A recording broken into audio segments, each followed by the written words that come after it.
was as good as a meeting now, really, to hear that critter pray. And he was quite gentle and quiet-like. He fetched me a good sum, too, for I bought him cheap of a man that was obliged to sell out. So I realized 600 on him.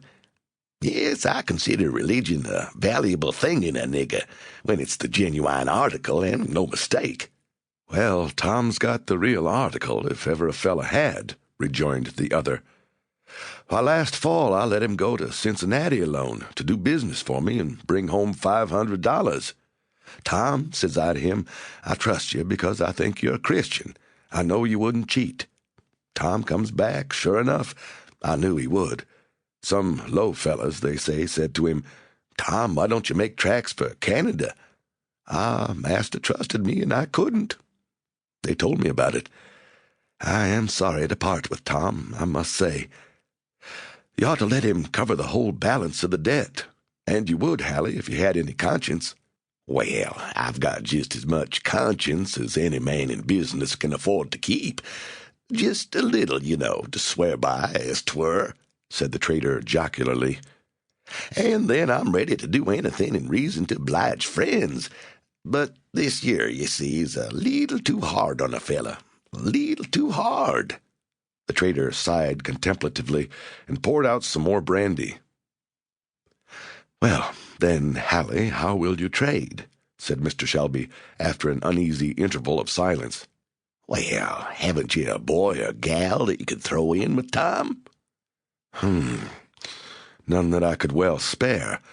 To tell the truth, it's only hard necessity makes me willing to sell at all. I don't like parting with any of my hands, that's a fact. Here the door opened, and a small quadroon boy between 4 and 5 years of age entered the room. There was something in his appearance remarkably beautiful and engaging. His black hair, fine as floss silk, hung in glossy curls about his round, dimpled face, while a pair of large dark eyes, full of fire and softness, looked out from beneath the rich, long lashes as he peered curiously into the apartment. A gay robe of scarlet and yellow plaid, carefully made and neatly fitted, set off to advantage the dark and rich style of his beauty, and a certain comic air of assurance, blended with bashfulness, showed that he had been not unused to being petted and noticed by his master. "Hello, Jim Crow," said Mr. Shelby, whistling and snapping a bunch of raisins towards him. "Pick that up now." The child scampered with all his little strength after the prize while his master laughed. "Come here, Jim Crow," said he. The child came up, and the master patted the curly head and chucked him under the chin. "Now, Jim, show this gentleman how you can dance and sing." The boy commenced one of those wild, grotesque songs common among the Negroes, in a rich, clear voice, accompanying his singing with many comic evolutions of the hands, feet, and whole body, all in perfect time to the music. "Bravo!" said Hallie, throwing him a quarter of an orange. "Now, Jim, walk like old Uncle Cudjoe when he has the rheumatism," said his master. Instantly the flexible limbs of the child assumed the appearance of deformity and distortion, as, with his back humped up and his master's stick in his hand, he hobbled about the room, his childish face drawn into a doleful pucker, and spitting from right to left in imitation of an old man. Both gentlemen laughed uproariously. "Now, Jim," said his master, "show us how old Elder Robbins leads the psalm." The boy drew his chubby face down to a formidable length, and commenced toning a psalm tune through his nose with imperturbable gravity.